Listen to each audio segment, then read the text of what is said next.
So this is what the site looks like during the repair time. I want you to know one important thing that I want you to start with. And I want you to think about who is in charge of injection wells. It is really important to step back and ask, who issues permits for injection wells? There is one entity in California that has responsibility for issuing permits to inject underground. And you can be injecting gas, and you can be injecting water, you can inject steam. There are other kinds of injections, but this injection, a gas injection, the permit is issued by the Division of Oil, Gas, and Geothermal Resources. So back in the old days, they called it DOG, Division of Oil and Gas. So if you ever talk to an old timer, they'll say, well, DOG did this. Well, that's the DOG they're talking about. They issued the permits, and it's really important to think about that, because when Matt retained us, Matt is with Safe Porter Ranch, and I'll let Matt tell you what he did to find a lawyer who knows about injection wells. Well, hello, and I'm Matt Pacuco.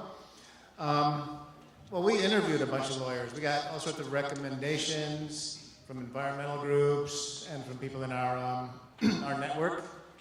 And we knew a little bit of the recent history of like fracking and stuff, and how bad that is for everywhere, but especially next to where people live.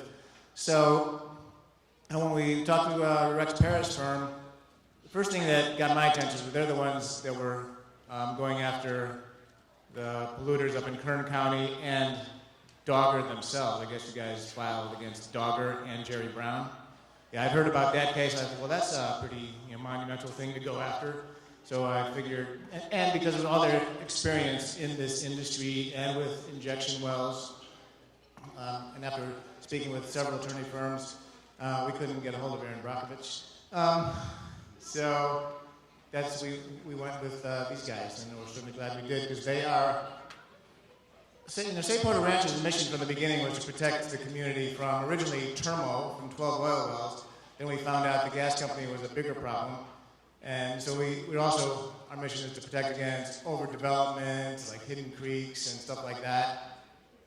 And as far as the gas company and oil company, they were on the same mission already to go after those guys and shut them down.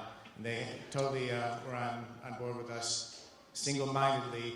And I think the only attorney firm around here right now that is actually taking on the gas company to shut them down.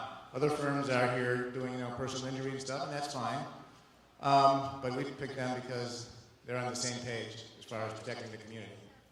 So when we decided and set forth a strategic plan for what we do, the first thing we said is, okay, who issues the permits? Dogger. So who do we first go to? And the reason we're doing this is that we know the defenses. That if we just filed a lawsuit for your personal injuries, or we filed a class action lawsuit, the first thing the gas company is going to say is, we got a permit to do this. You have to go to the Dogger to challenge it. So we said, look, before we ever file anything in court, the first thing we're going to do is try to shut it down. And we're going to send a letter telling them they have to stop injecting. Now, it's kind of simple that if you have a well blowout, that you quit injecting underground and increasing the amount of stuff that has to come out, right? So no order had been issued, though. And we had looked, and we said, look, nobody's been issuing an order to stop the increased amount of contamination that comes out. So the first thing we need to do is tell the state oil and gas supervisor that they need to shut it all down. So that's what we did. We sent a letter saying, stop all of the injections until you can stop the leak. And that's all we asked for in the initial round is, until you stop the leak, stop injecting. Don't increase the damages to this community. So we sent a letter on December 1st asking them to stop all injections. And 9 days later, an order was issued. 9 days later, they said, stop injecting gas. Now, it's a little disappointing. I want to say one thing for starters, which is something about one of my other partners, Patricia Oliver, who you heard from a little bit earlier. And she told you a story, a detail that I want to make sure sunk in, because she discovered this. Patricia discovered this. She's been a font of information for us, going through every document, exploring every lead, and dug up more information than any of the other attorneys who've been involved in this case. One of the things she found is that the Air Quality Management District, the Southern California Air Quality Management District, has brought a case against Southern California Gas for this leak. So now Southern California Gas is trying to settle that case with the district. And they have proposed a settlement. And the district was looking upon this settlement as if it was something that they were probably going to do. The settlement contains no penalties for the company.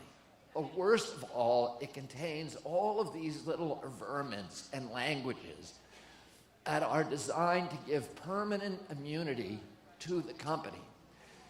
And that's when Patricia Oliver said to you that one of the things, the findings that they're trying to get the Air Quality Management District to agree to, is a finding that no taking of property has occurred.